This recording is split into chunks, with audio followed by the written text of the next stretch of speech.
Hello, Sarah of SEK Handmade here, and I am so excited to be back with you for another Meet the Maker interview. You know, these are one of my favorite things to do. I love talking in general, but especially talking with other makers and learning about their craft journey. I am super excited to have Kristin of East Coast Yarn Company with me. She is a very talented lady and a super sweet person. I have several skeins of her yarn up there, and they are absolutely gorgeous. We are like yarn color soulmates. Everything she makes, I just am like, you can't buy it all, Sarah. You just can't. So I'm super excited to chat with her and have you get to know her better too. Hi. So welcome. Hello. How are you today? Oh, I'm good. How are you? I'm good. We are like in another dramatic swing of weather. Yesterday it was like 40 and sunny, and today it's like cloudy and 20. We are actually in the 50s today, which our weather has been really up and down lately. One day over the weekend, Saturday, it was like 60, and then Sunday it snowed and we got like 6 inches. I'm not gonna lie, I'm a little jealous. I am in middle-ish Wisconsin. I don't think we've ever gotten 6 inches this whole winter, and my kids are like dying for a big snow. We had a really big one a couple of weeks ago, and we had like 2 feet of snow, and that was the biggest storm we've had in a couple of years. Yeah, that my kids heard about those things, and we've been like teased too, which is almost worse. Like a couple times they were like 9 to 12 inches of snow, and my kids were like, yes, and then we got like 2.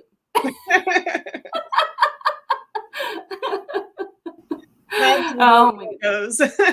Yeah. Then they were like, Mom, the weather guy. And I'm like, the weather guy doesn't make it snow, man. Like, it's just, you get what you get. Yeah. On Sunday, we were only supposed to have a dusting, and then we had 6 inches. So no one was expecting it. It's kind of crazy. But you're in a place where, like, you know how to deal with snow, right? It's not like a couple inches and the world shuts down. Yeah. I'm in Boston, so we're used to the snow.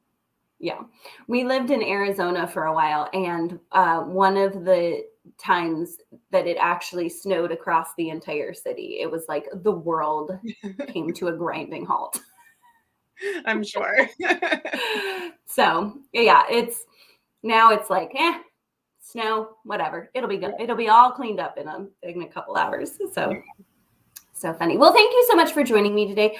I would love for you to tell us a little bit about yourself, where you grew up, about your family, about things you love to do other than yarn, if you have other hobbies. I know some don't. Whatever you want to share with us. Okay. So I'm Kristin, and I currently live in Boston with my husband and our cat. My husband and I, we've been together for, I think, 13 years now, and we've been married for 7. So we've been together for a while. I grew up in Maine, in a really small town of like 60 people. So that's real small. Yeah, it's really small. So I grew up on a farm. We had goats, cows. I had horses. We had pigs, chickens, ducks, just about everything except for sheep. Yeah, so I grew up in a really small town. And outside of yarn, I like to run. I just signed up for a 5K right before this, and the process was really stressful because it's like the Boston 5K, so it's marathon weekend, and I was really worried that I wasn't going to get in. And it wouldn't accept my email, so I was really flustered, but I got in. Yay! So I like running. I've run a couple of half marathons, and I think my favorite was when we were on our honeymoon, we went to Ireland and I signed up for a half marathon there. That's so cool. Yeah, I was really sore after though. For What a the neat next 3 experience days. to have in a different country though. So cool. Yeah, it was really cool. Yeah, I really loved it. And it was like a nice way to really see the area versus just driving through. It was just stunning. Oh, I Um, bet. I also like to kayak. We go kayaking on the Charles River here in Boston in the summer, and I like to read. Yeah, I mean, those are really my only interests outside of knitting and yarn. I think that's great. I would like to my my mother and father-in-law asked for life vests for Christmas, and they asked my brother and sister-in-law. So they open up these life vests, and I'm like, that's kind of random. My mother-in-law was like, no, we're gonna take up kayaking. And my father-in-law was like, mm-hmm. And I was like, it's okay, I'll go kayaking with you. That sounds like lots of fun. Yeah, we love it. We actually go through a rental company, so we get season passes, so we don't have to haul the kayak around, which is really great. So they have everything like the kayak, the paddle, the life vests, they have it all there. You just pick your time and show up. And they put it in the water for you. There you go. We'll have to. We might have to look into that because that sounds like a good deal. Because I was thinking, I don't think I can fit a kayak in my car. I think we have a Jeep, but I'm pretty sure if I tried to tie it on the top, it would fall off. I don't think I would be able to do it. Yeah, it's not worth the hassle if you can just go somewhere and have them take care of all that stuff for you. Yeah. I love it. I love it. So I'm gonna go back. Oh, yeah. Growing up on a farm, did you have siblings? Yeah, I have a Do you? sister. Okay. She's 8 years younger than me, so there's a pretty big age difference. But yeah, so I have one sister and that's it. And is your whole family still in Maine, or do you have family close by? Nope, all of my family is in Maine. Okay. Do So, you get to go back and visit very often? I think now is kind of a weird time for visiting. Yeah, it's been really weird for the last 2 years. My parents are about 6 hours away, so Okay. it is a drive.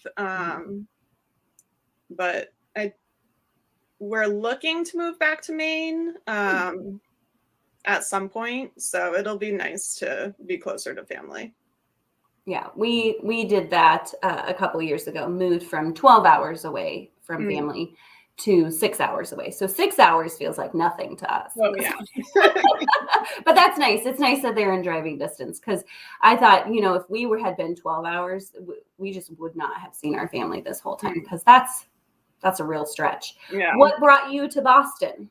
My husband. So he's from Maine also, and he was already living here, but he was home for a weekend and we met and we became friends, and then we started dating, and then after a year I moved down. So That's great. Do you like, I feel like that's a big difference on a farm, town of 60 people to Boston. yeah. Did you enjoy the big change in surroundings? Yeah, I really like it's really convenient living in a city.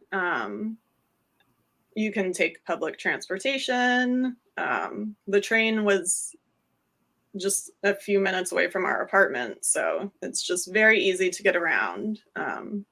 So I do enjoy that part of it. Your neighbors are right on top of you though, which is Yeah, if you're apartment living, they are literally right on top of you. Yeah. So we've been really lucky to have good neighbors, but I do look forward to having a house and more space. Yeah. Okay, so do you miss having animals around? Because there's no having a goat in an apartment in Boston. Not really. It's a lot of commitment. So we have the cat, but she's okay if we leave her for 2 nights. She always has food, so and she doesn't mind being by herself. Whereas when you're on a farm, you have to be there for the morning, evening, if something goes wrong, if something gets out, you have to be there to track it down. there's not, I imagine it's you have a cat, you can leave them for a couple days. You have a dog, there are kennels, you can kennel them in. Mm-hmm. It's not like you take your goats to a goat sitter. Or your horse. I mean, there are stables, I suppose you can board your horses at, but that's definitely a challenge. Yeah. And goats are really naughty too. They're just always into something. Oh, always. We had one year we had a lot of snow, and there was a big snowbank next to the garage, and the goats climbed up. They got out. They climbed up the snowbank and onto the roof. So they're always up to something. Yeah. I think it's just in there. We used to live, when we lived in Ohio, we drove kind of through this area of town that had a lot more like acreages and stuff to go to church. And we always drove past this house that had goats.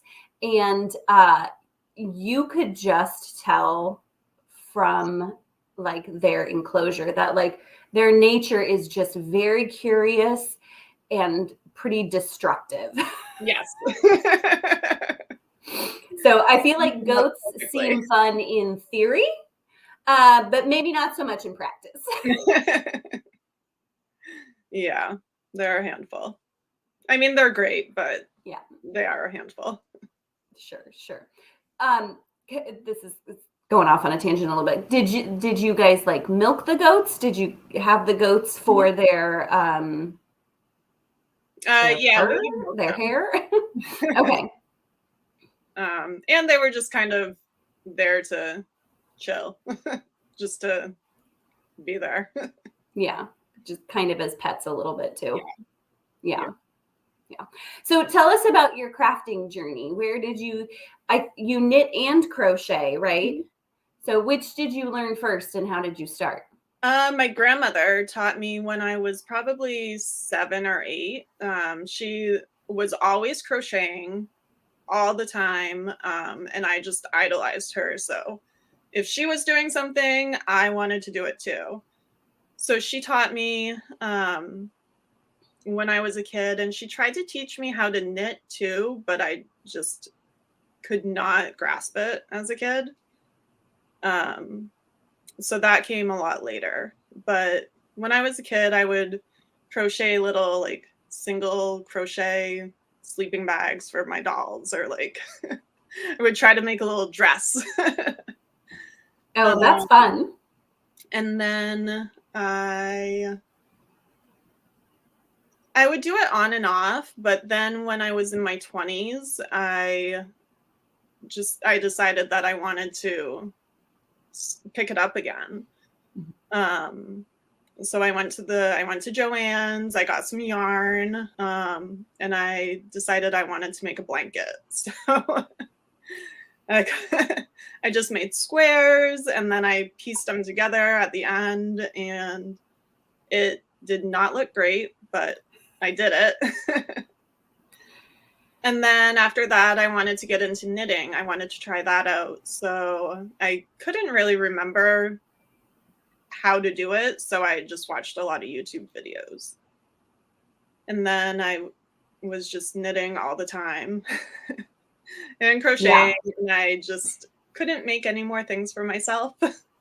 So I decided that I would start an Etsy shop,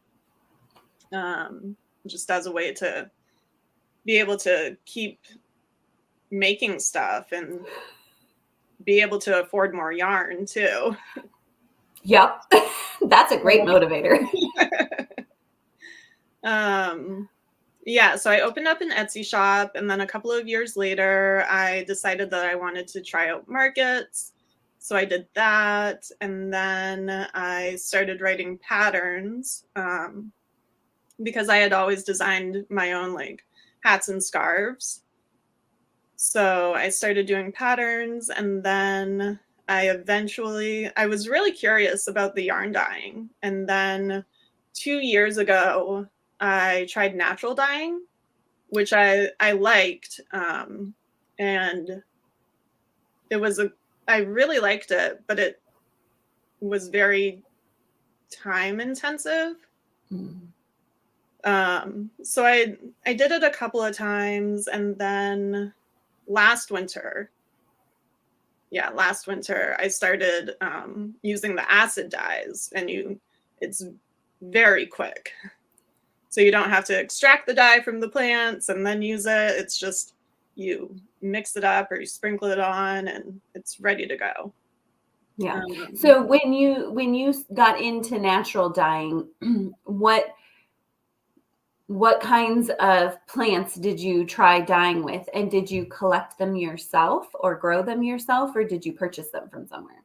My mom actually gathered, what did I use? Oh, curly dock. And it created this really beautiful brown color. But my mom gathered it all for me and dried it. And then I brought it back and made the dye myself. That's neat. Does natural dyeing tend to be a little more inconsistent than acid dyeing? Like it can kind of depend on your plants and stuff, what colors you end up with. Yep. Yeah, and you can use different things to manipulate the color too. Depending on, you can add like rusty nails or just different stuff to manipulate the color, which is really cool. But so I did a little bit of that, but I didn't really fall in love with dyeing until last winter. And then I never stopped. What made you decide to take the plunge from a natural dyeing, which I don't know, maybe I'm wrong in this, but I feel like natural dyeing can be a little more casual. You know, you kind of like go out and pick up some things, and it's not quite as cost intensive as acid dyeing. Was there something that made you think, oh, I'm ready to kind of invest? I had wanted to try it for a really long time, and I just kind of slowly gathered supplies. So I got books. I watched a lot of YouTube videos. And I just got different supplies. And then one day I was like, what am I waiting for? So I just tried it. And the first time it was exactly what I wanted. And I was like, this is awesome. I'm awesome. And then the second time I did it, it was a disaster. And I was like, this is horrible. Oh, I love that. Nothing boosts confidence like getting it right on the first time. And nothing dashes your hopes that you were just naturally talented for something like it turning out terrible the second time. I just thought, this is exactly what I'm meant to do. I'm so great at this. And then the second time was just the reality check that I needed.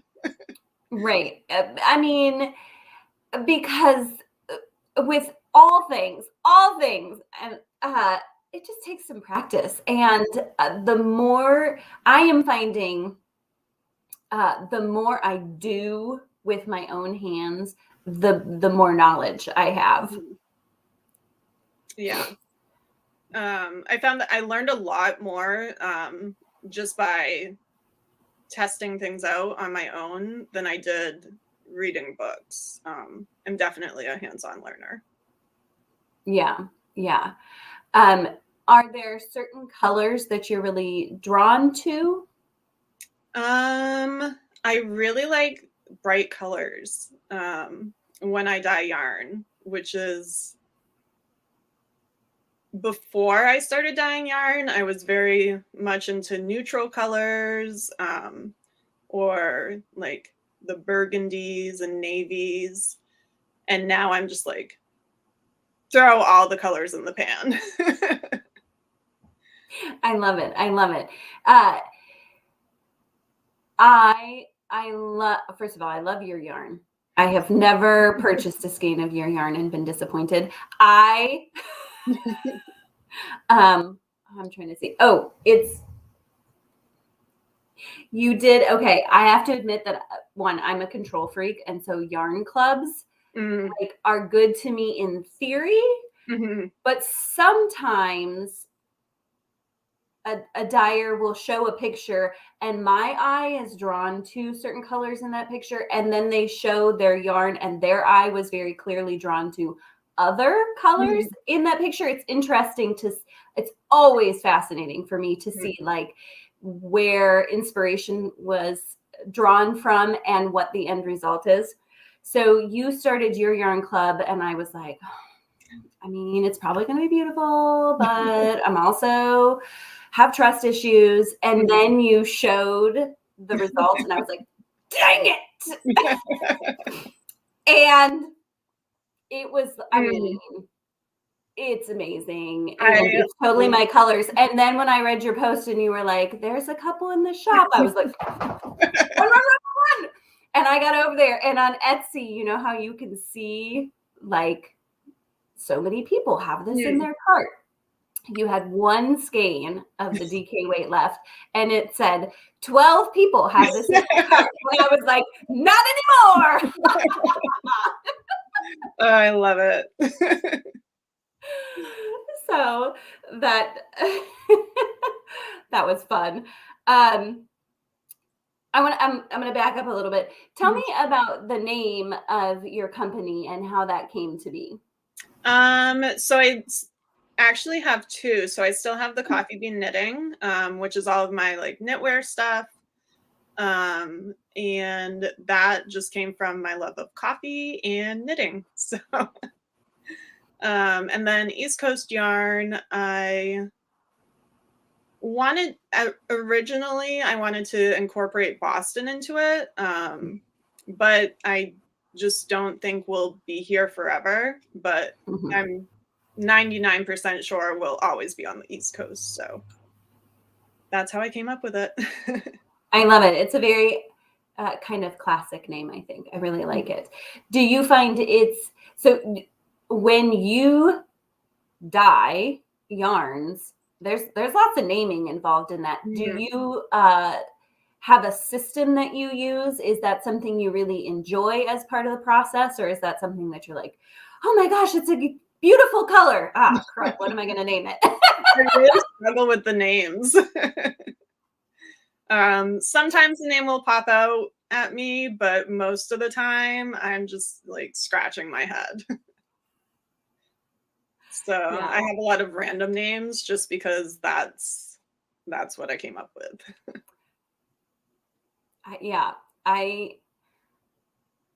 I feel like people either really love the naming of things or they're just like, shoot, now I have to name it. Yeah. Which can be really challenging if you don't, if inspiration doesn't strike and you're not like, this is what this wants to be. Yeah. Yep. That's tough. Tough. It's usually a struggle for me. Where do you draw your inspiration from as far as colorways you dye? Is it playing with colors and just kind of seeing what comes out? Are you drawn to looking at a specific picture or things around you for inspiration? I usually start with a color combo and then work from there. So I'll have an idea of colors that I want to use. So I'll try to put them all together in a variegated skein or like speckled or something, and then try to build solids off of that. And then with my yarn of the month, I'm doing different like nature scapes. So different, I guess, wilderness or I don't know. Just nature. So I'll find a couple of pictures and then pull colors from that.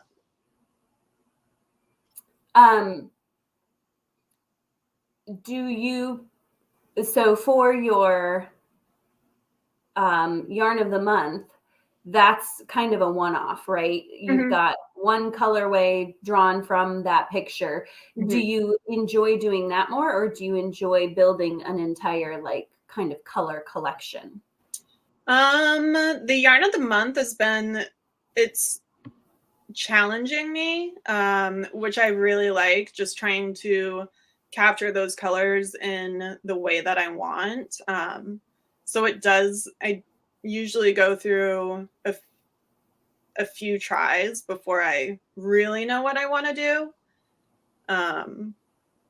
My February one, I think I went through 5 different ideas before I settled on one. But once I got it, I was like, this is exactly what I wanted. I bet that's a good feeling. Yeah, I'm really thrilled with the results. Actually, I'm showing it off or revealing it tonight. So I'm very excited. Very exciting. Very exciting. So when you're going through the process of testing out and seeing what kind of what becomes, I'm sure some of what to expect from the end result just comes from experience and playing and stuff, and some of it is probably like just a little different every time, no matter what. When you're going through that process, are you changing how you dye or what colors you dye with, or a little of both? A little of both. So I'll change up my colors a little, and the way that I apply the dye, I'll change too. So for February, I started out, I thought I was going to use 2 main colors and then speckles. And I liked the way that it turned out, but it wasn't really, I wasn't like, aha, this is it. So I tried just a bunch of different methods, and I think it has 4 colors and no speckles, but it's exactly what I wanted. So it's just changing something each time to see how it changes the end result. Very cool. So what do you do with those skeins that you kind of experimented on? Do they go well enough together that you like keep them and make a sweater out of them? Because 5 skeins is that's a decent amount of yarn if they all go nicely together. Yeah. I switch it up. I do keep some for myself, but I also put some in my shop too, because they still look really nice. It's just not what I wanted for that specific thing. So they still most of them end up in the shop. When you, I can imagine that when you hit that skein that like expresses your inspiration, that it's super exciting. Do you always keep some for yourself? Because I think I would be extremely tempted. Yeah, I always dye a skein for myself. So I plan on making socks for each month this year. So I can't wait to just be able to put them all together at the end of the year. And actually, I just finished my socks from January. So I don't know if you can. So pretty. I Um, love it. Yeah, so I'm really excited to put them all together. That'll be so much fun to be able to look back on the year in handmade socks. I always think that handmade items are such a fun memory gatherer. You know what I mean? Like, there are definitely certain skeins of yarn that I have that I picked up something on a special trip, or we were doing something special, or I was with someone special. And so it's always fun to have those memories wrapped up in a project that then you can use and wear over and over and over again. Yeah. Yep. And I started knitting socks last year, and I just absolutely love it. So I think that it'll be a good project throughout the year. Yeah, socks are a great, not that I've made, I'm partway through one sock, but I imagine that socks are a great go anywhere project, small enough that you can just take it with you, easy to pack if you're traveling, or going to go sit somewhere and hang out with people. Yep. Yeah, I bring them everywhere. If I know I'm going to be sitting in the car for more than 5 minutes, there is yarn with me. I have a very superstitious theory about taking my projects with me. And that theory is that if I have a project with me, I won't be caught waiting. But every time I forget my project at home, they're like, oh, we're running late. It'll be in like 30 minutes. And I'm like, oh, I could have been working on something. Yeah. Yeah. So now just by default, I always bring something. And socks are perfect because you can put them in your bag. Right. Yeah. You don't even need a whole separate like tote bag for them like you would a sweater. Yeah. You can just toss them in. So the last project you finished up were those socks, right? Yes. Yep. What are you working on now? Both knitting or crocheting, or do you want to tell us a little bit about your February colorway that we'll get to see? Yeah, so I'm working on a test knit shawl for Capella Luna Fibers, which is I've put it on my Instagram a little bit, and it's just stunning. And it's really beautiful. I'm also working on 2 different socks. So I'm working on, one of my latest colorways is crushed petals, and it's just a lot of speckles and a lot of color. So I just started some socks. So those ones are the floating rib socks by Cat Knits. And then I'll show you my February colorway. I'm also working on the winter sun socks. Ooh. I wrote down her name. Northern Knits and Pearls. Okay. So this is my February. I'm horrible at lining it up with the camera. This is my February yarn of the month. So it's blues, it's some teals, purple, pink, some silver. So those are all of my projects right now. Beautiful. I love it. That's so exciting. Can you describe a little bit the picture that was your February inspiration? Yeah, it's winter based. So like a winter sunrise or sunset. Okay. So you have like the purpley pink sky, like the silvery snow, and blue for the trees, like a blue snowy shadow. So that was my inspiration behind it. Beautiful, beautiful. Okay, I will double check when we're done to make sure that I have your Instagram linked below so that everybody can go and see the gorgeous shawl you're making, because I have seen it on your Instagram. It's really beautiful. And I've seen the inspiration pic, right, on your Instagram for February, so people can go back and look at that, and then they can see later today the inspiration or the final like official pictures of the February colorway. So beautiful and so much. Do you enjoy photography because you take really beautiful pictures?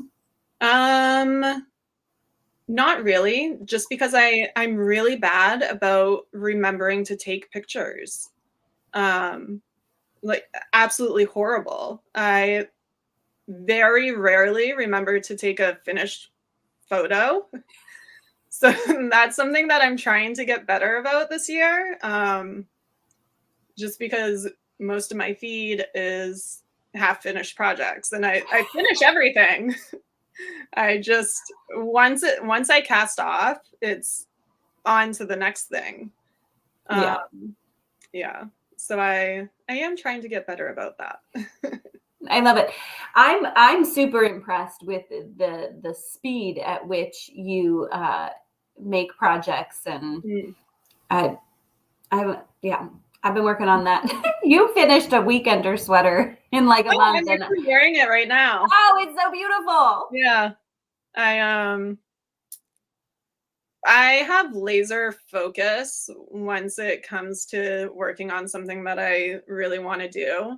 Um, so once I came off my market season for coffee bean knitting, I wanted to knit a sweater and socks, and I wanted to do it immediately. So as the day after markets wrapped up, I just sat down, popped on Netflix, and just started knitting for I love myself. it. I was going to say, because that's just a totally different type of knitting than making for markets. Because when you're making for markets, you're usually making smaller items, the same Mhm. thing kind of over and over again in different colors, things that are obviously to be sent away to other people. And so I could see really craving a bigger project that's just for you Mhm. once that was all done. Yep. Yeah, I really did. And the knitting does really feel different. It's knitting for myself feels like such a treat. And I mean, I love knitting anyway, so it's not like knitting hats feels like work, but knitting for myself definitely feels different. Yeah. Yeah. I love it. So, are you a one whip at a time kind of person then? I mean, you have two socks going now, but generally speaking, do you keep the number of whips you have pretty small? During market season, it's one at a time, but as soon as that's over, I usually have I'm trying to keep it at 3, which is what I'm at now, but I've definitely gotten into the double digits quite a few times. I love starting projects. um, so I am trying to keep my whip basket down to a manageable amount. I applaud you, because I also I mean, that's just flat out the reason that my one sweater has taken me so long. It really is not, it's not hard to knit, and it's not like I'm doing mine in I'm doing the Weekender, the classic one, so the Mhm. worsted weight, like that. It's not like it's fingering weight yarn. Like it works up pretty fast, but it's just constant distraction of other things. And Yeah, so I too am trying to be more focused, yeah. It's hard because though. it is. There's so much pretty stuff out there to make. Yeah, I have Instagram. You know how you can save stuff on Instagram? I Mhm. have um folders for all the sweaters I want to make, all the socks I want to make, all the other random stuff I want to make. Do you find yourself going back to patterns on a regular basis, or do you mostly make something once and then move on to something else?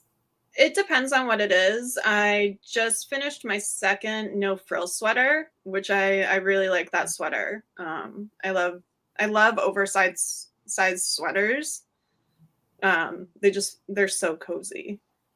Um, Other than that, I don't there are just so many things to make that I just want to keep moving on. Mhm. Yeah. So, yeah, I don't and it's not because I don't love the pattern. I just like a bright new shiny thing is right there. Right. Yeah. Have to try it. Yes. Absolutely. Absolutely.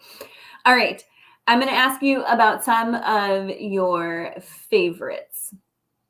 Do you have a favorite colorway that you've dyed? um, I have two favorites. Oh My Gourd, which is it's a white base and then it has orange and teal and then some speckles. And then my other favorite is Wanderlust, and it's like a darker blue, like a bronzy brown and some green. and speckles, of course. Of course, of course. So I those love are it. my two favorites. When you get a chance to knit, where's your favorite place to work? On the couch. I have a corner over by the window so I can, I don't know, watch the birds or just see what's going on outside. So I sit there most of the time. And then when the weather's nice, I like to go out on the porch. Yes, yes. Nice to be outside. That's one of the great things about yarn craft is it's very portable, so you can take it out into nature. Do you have a favorite yarn to dye or work with? I really like fingering weight, which I didn't ever use before I started yarn dyeing, but now it's my favorite. Yeah. Do you notice a lot of difference in how the different weights take the dye? Because I'm imagining like if you're applying in the same method to a bulky weight yarn, which is just, by nature fatter, that it's gonna show off those colors in a little different way than something a lot finer. Yeah, that's part of the reason why I like fingering weight so much is I think the color does strike differently. It can be like sharper lines versus the squishy bulky weights. Yeah. Do you have a favorite fiber that you like to work with?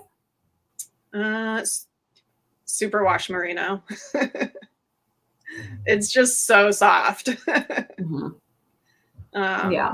And it's so easy to care for, which I absolutely love. I didn't knit any sweaters for myself for a really long time, just because I was worried about caring for it because it takes so much time.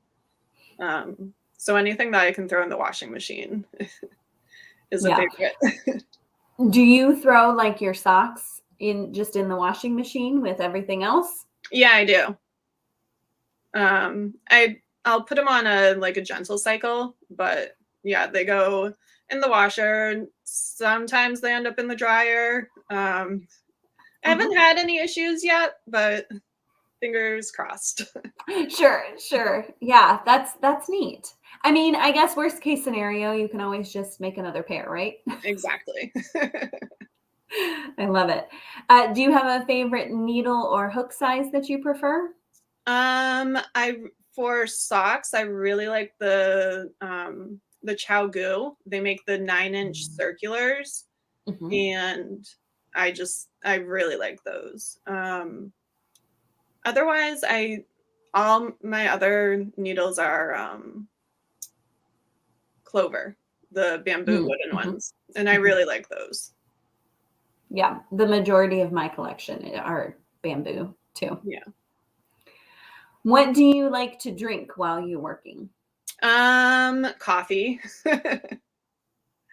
Are you a coffee all day kind of person?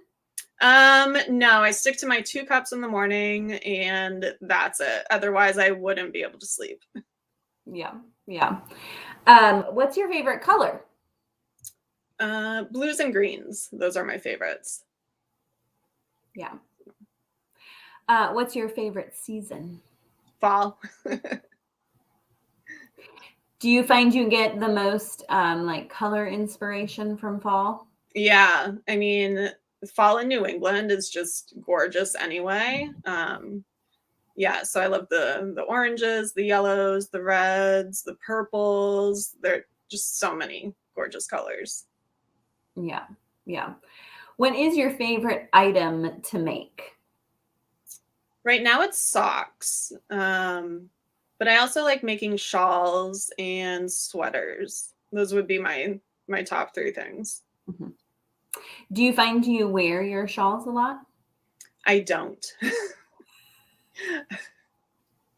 I need to get better about that. I love making them, but I don't wear them nearly enough. I asked because I find the same thing. I love to make them. There's something about making a shawl. But when it comes time to, I mean, we live in cold enough climates to need shawls. It's not like we're like in Texas and like Yeah. you would never put on a big bulky shawl. Yep. Certainly cold enough, but yeah, I tend to throw on my cowls or even a Mhm. scarf real quick more than my shawls. Maybe I need to be storing them in a different place.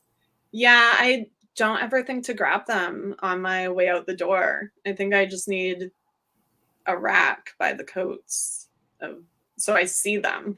Right. Yeah. Yeah. I agree. I tend to gravitate towards things that I see. Hmm. Yeah. Are you a book or a podcast person? Both. I love both of them. I just love to listen to something while I'm working.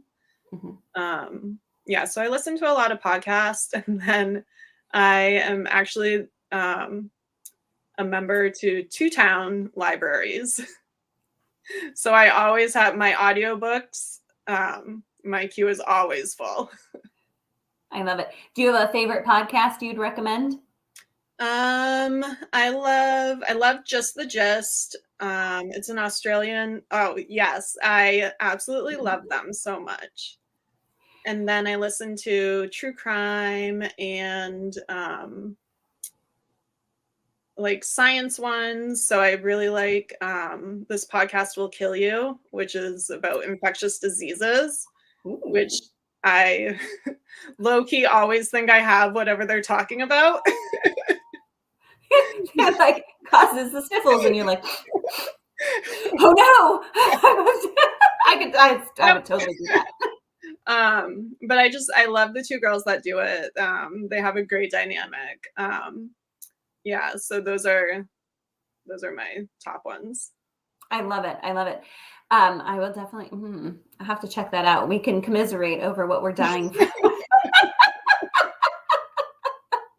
No, it Um, doesn't matter what it is. Rabies, like I've anything. been bit by anything, but clearly I have rabies. I love it. Uh, Oh, fun. Do you have a book you've read recently that you would recommend? I'm looking for a new book. let me think about. I just read The Ruin. I can't remember who it's by, but it's a mystery, Hmm. which is what I tend to go for. I love books by Lisa Jewell. She's one of my favorite authors, and she's British, so I love listening to the books. The Oh. audiobooks are always great to listen to. Does she read her own audiobooks? No, Okay. she doesn't, but I love the person that does. Uh, I find that, well, one, I love a good audiobook, and I love like I'm trying to think.